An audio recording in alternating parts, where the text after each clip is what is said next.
ചേട്ടൻ നോക്കിയപ്പോ എന്റെ മോന്റെ പരിചയമുള്ള അതുകൊണ്ടാണ്.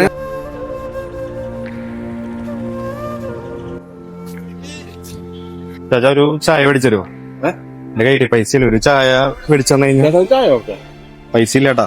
കുഴപ്പമില്ല. എന്താ ചെയ്യണപ്പോ? എന്താ ചെയ്യണ? കച്ചവടാണല്ലേ? എങ്ങനെയുണ്ട്? കച്ചവടമൊക്കെ ഉണ്ടാ? ജോലിയൊന്നും ആയിട്ടില്ല. വീട് ഇവിടെ നിൽക്കുന്നു പറഞ്ഞു. അപ്പൊ ജോലിയൊന്നും ആയിട്ടില്ല. അപ്പൊ ജോലിയുടെ കാര്യങ്ങൾ എങ്ങനെ അന്വേഷിച്ചിറങ്ങിയതാ? ഇതൊന്നും ആയിട്ടില്ല. അപ്പൊ എപ്പോഴും ഈ ഭാഗത്ത് തന്നെ ഉണ്ടാവൂലേ? ഞങ്ങളേ ചേട്ടനൊന്ന് പരീക്ഷിച്ച് നോക്കിയതാ. അയ്യോ സോറി, നിങ്ങൾ പൈസ കൊടുക്കുമെന്ന് നമ്മളെ സഹായിക്കാനായിട്ട് പറ്റും. നമ്മളൊരു ഇൻസ്റ്റാഗ്രാം പേജിൽ നിന്നാണ്. അപ്പൊ ചേട്ടന്റെ നല്ല മനസ്സ് നമ്മൾ കണ്ടു, എല്ലാവരും കണ്ടു വീഡിയോയില്. വിശക്കണു എന്ന് പറഞ്ഞപ്പോ നമുക്കൊരു ചായയും ഒരു കടിയും മേടിച്ചെന്നല്ലോ, വലിയൊരു കാര്യം.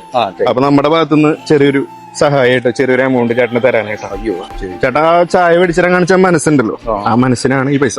നമ്മുടെ വീഡിയോ വരുമ്പോ എല്ലാവരും കാണുമത്. ചേട്ടനാ നല്ല മനസ്സിന് വേണ്ടിയിട്ട് തരണാന്ന് വിചാരിച്ചാൽ മതി. ഇൻസ്റ്റാഗ്രാമിലുണ്ടാ? ഫേസ്ബുക്കിലുണ്ട്. ഫോൺ ഉണ്ടോ പകയില്? എന്റെ മോന്റെ പരിചയമുള്ള അതുകൊണ്ടാണ്. ഇവിടെ ഉണ്ടാവും. താങ്ക് യു ടാ.